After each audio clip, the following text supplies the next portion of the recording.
Ayun na guys, kakatapos lang ng duty kaya isipan niya maglaro ng volleyball. Tingnan niyo lang ang kanyang mga moves. Akala mo ay sumasayaw.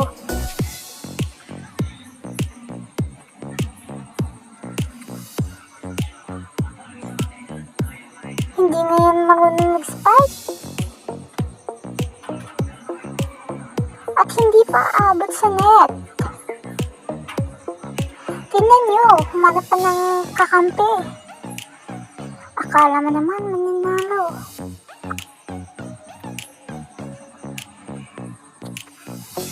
Parang tanga. Ano ginagawa mo? Naglalaro ka ba o sumasayaw? O kita mo, ang ganda na moves. Hip-hop ba yan? Oh.